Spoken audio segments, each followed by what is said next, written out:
کیا کبھی آپ نے بھی یہ سوچا ہے کہ میرے پاس وہ سب کچھ کیوں نہیں جو باقی سب کے پاس ہے؟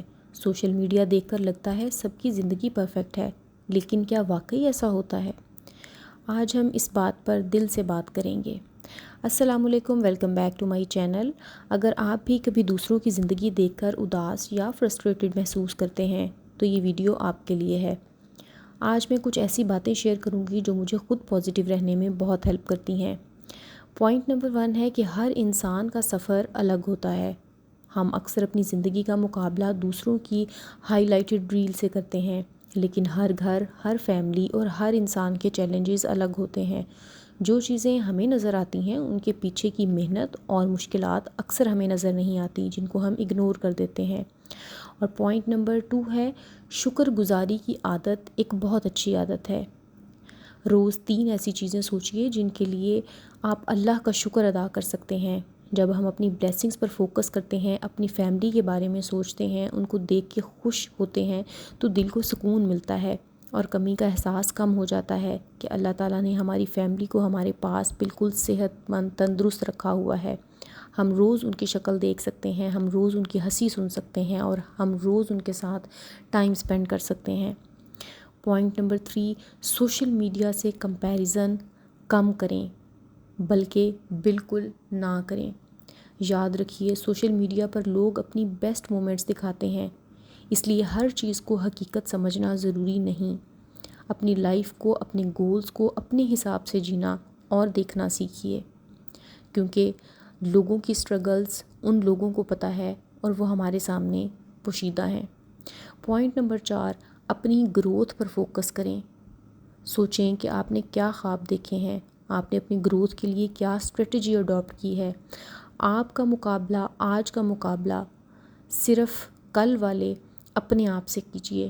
چھوٹی چھوٹی امپروومنٹس کی وقت کے ساتھ بڑی کامیابی بن ہی جاتی ہے، لیکن اس کے لیے آپ کو اپنے پریزنٹ میں اپنے گروتھ اور اپنے گولز پہ فوکس کرنے کی ضرورت ہے۔ یاد رکھیے ہر انسان کا وقت اور نصیب الگ ہوتا ہے۔ اللہ ہر کسی کو اس کے لیے بہترین چیز اسی وقت دیتا ہے جب وہ اس کے لیے بہتر ہوتی ہے۔ اس لیے اپنی اس جرنی کو اپریشیٹ کریں اور امید کبھی مت چھوڑیے۔ دیکھیے کہ اللہ تعالیٰ نے آپ کو دوسروں سے بہتر کس طرح سے بنایا ہے اور کس طرح سے اللہ تعالیٰ نے آپ کو آپ کی شخصیت اور آپ کے اندر کی جو صلاحیت ہے اس کو کس طرح آپ کے اندر رکھا ہے، اس کو پہچانیے۔ اور ضروری نہیں کہ جتنی فینسی چیزیں ان ولاگرز کے پاس اور باقی سب لوگوں کے پاس آپ کے ارد گرد آپ کے رشتہ داروں میں ہوں، وہ آپ کے پاس بھی ہوں۔ اپنے ریسورسز کو مینیج کرنا اور ان کے مطابق جینا سیکھیے۔ اگر آپ کے پاس کوئی فینسی چیزیں، فینسی پرس، فینسی گھڑیاں، فینسی کپڑے نہیں ہیں تو کوئی مسئلہ نہیں۔ آپ کے پاس بہت سارے اس طرح کے آلٹرنیٹس ہو سکتے ہیں جو کہ ان چیزوں کی کمی پوری کر سکتے ہیں۔ اگر آپ کا گھر چھوٹا ہے تو کوئی بات نہیں، آپ کے اندر کرینہ اور سلیقہ اتنا ہونا چاہیے کہ آپ اپنے اس گھر کو جنت بنا سکیں، کیونکہ بہت بڑے بڑے گھروں میں بھی اکثر سکون نہیں پایا جاتا۔ سکون صرف اور صرف اس وائب کے اندر ہے، سکون صرف اور صرف اس برکت کے اندر ہے جو کہ آپ اپنے گھر میں اپنے پیار سے اور اپنے خلوص سے اور اپنی نیت سے ڈال سکتی ہیں۔ اللہ تعالیٰ کا شکر ادا کیجیے ان تمام نعمتوں کے لیے، ان تمام بلیسنگز کے لیے، دیکھنے کے لیے، سننے کے لیے، اپنی اس سواری کے لیے جس میں آپ سفر کر سکتے ہیں، چاہے وہ چھوٹی ہے یا بڑی ہے۔ اللہ تعالیٰ نے اس سواری کا آپ کو مالک بنایا ہے، اس کے لیے اللہ تعالیٰ کا شکر ادا کیجیے۔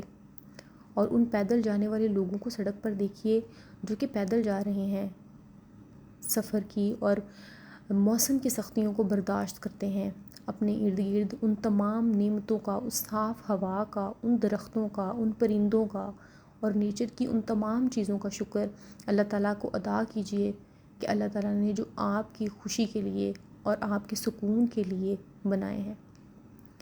اور اللہ تعالیٰ کی ان تمام نعمتوں کا شکر ادا کیجیے جو اللہ تعالیٰ نے ہمارے کھانے پینے کے لیے بنائی ہیں۔ اس طرح کے کتنے ہی لوگ اس دنیا میں موجود ہیں جن کو کھانے میں بہت احتیاط کرنی پڑتی ہے، جن کی صحت انہیں اس بات کی اجازت نہیں دیتی کہ وہ جیب میں پیسہ ہوتے ہوئے بھی وہ نعمتوں کو نہیں کھا سکتے، چکھ نہیں سکتے، کیونکہ ان کے ڈاکٹرز نے ان کو منع کیا ہے، کیونکہ ان کی صحت اس بات کی اجازت نہیں دیتی۔ تو کیا ہم ان تمام نعمتوں کے لیے اللہ تعالیٰ کا شکر نہیں ادا کر سکتے؟ اگر اللہ تعالیٰ نے ہمیں کم دیا ہے یا دوسروں کے مقابلے میں اتنا زیادہ بلیس نہیں کیا تو اس کا یہ مطلب ہرگز نہیں ہے کہ ہمارا رب ہم سے پیار نہیں کرتا۔ ہمارا رب تو 70 ماؤں سے زیادہ ہم سے پیار کرتا ہے، اور اللہ تعالیٰ کی ایک ایک نعمت کا اگر ہم شکر ادا کرنا چاہیں تو ہم نہیں کر سکتے۔ اللہ تعالیٰ کے خود کے الفاظ ہیں فَبِأَيِّ آلَاءِ رَبِّكُمَا تُكَذِّبَانِ۔ قرآن پاک میں یہ ذکر سورۃ رحمان میں بار بار آیا ہے کہ اللہ تعالیٰ کی کون کون سی نعمتوں کو تم جھٹلاؤ گے۔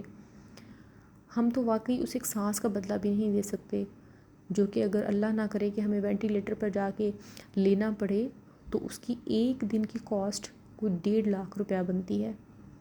تو کیا ہم اتنے ناشکرے ہیں کہ ہم اپنی ان سانسوں کے لیے، ہم اپنی اس زبان کے ذائقے کے لیے، ہم اپنی رشتوں کی موجودگی کے احساس کو محسوس ہی نہیں کر سکتے، اور ہم اکثر ناشکرے ہو جاتے ہیں اور ہم اپنا مقابلہ ان لوگوں سے کرتے ہیں کہ جن کو اللہ تعالیٰ نے ہمارے مقابلے میں زیادہ نوازا ہوا ہے۔ اللہ تعالیٰ سے دعا ہے کہ اللہ تعالیٰ ہمیں ان تمام شیطان کے حربوں سے بچا جو شیطان ہمارے دل میں ڈالتا ہے، اور شیطان ہمارے دل میں یہ وسوسے ڈالتا ہے کہ اللہ تعالیٰ نے تمہیں کم دیا ہے، اللہ تعالیٰ نے تمہیں زیادتی نہیں دی، اللہ تعالیٰ نے تمہیں کثرت نہیں دی۔ تو اللہ تعالیٰ سے دعا ہے کہ اللہ تعالیٰ ہمارے رزق میں برکت عطا کرے، کیونکہ برکت جو ہے کثرت سے بڑی چیز ہے۔ سو اپنا بہت سارا خیال رکھیے، اور اپنی ان نعمتوں کو اور اپنے پیاروں کی نعمتوں کو، اور جو چیزیں آپ کے ارد گرد ہیں، اور جو پیار اور خلوص اور جو محبت آپ کے ارد گرد ہے، اور جو نعمتیں آپ کو میسر ہیں، ان پر تہہ دل سے اللہ تعالیٰ کا شکریہ ادا کریں، کیونکہ شکریہ ہی ہے جس کو ادا کرنے سے نہ صرف ہم اپنے اس رب کے قریب جا سکتے ہیں بلکہ مزید دعا کر سکتے ہیں اپنے لیے۔ اور اللہ تعالیٰ نے فرمایا ہے کہ دعا تو تمہاری تقدیر بدل دیتی ہے، تو کیوں نہ ہم بجائے جلنے کے، کڑنے کے، حسد کرنے کے، یا اپنے دل میں کسی کے لیے برائی رکھنے کے، یا اللہ تعالیٰ کے بارے میں برا گمان رکھنے کے، کیوں نہ ہم اپنے رب کو منا کے دعا کر کے اپنے نصیب بدلیں۔ تو اگر آپ بھی چاہتے ہیں کہ اللہ تعالیٰ آپ کے نصیب میں بھی بہت سارا رزق لکھ دے تو اللہ تعالیٰ کو منا لیجئے، اللہ تعالیٰ کے پاس گڑ گڑا کے اللہ تعالیٰ سے دعا مانگیے۔ وہ رب 70 ماؤں سے زیادہ پیار کرنے والا ہے، انشاءاللہ وہ ہماری پکار کو ضرور سنے گا۔ اپنا بہت سارا خیال رکھیے، مجھے دعاؤں میں یاد رکھیے۔ اگر میری ویڈیوز آپ کو اچھی لگتی ہیں تو میرے چینل کو لائک، شیئر اور سبسکرائب کریں، اور اپنا خیال رکھیں۔ ملتی ہوں کسی اگلی ویڈیو میں، تب تک کے لیے مجھے اجازت دیجیے۔ اللہ حافظ۔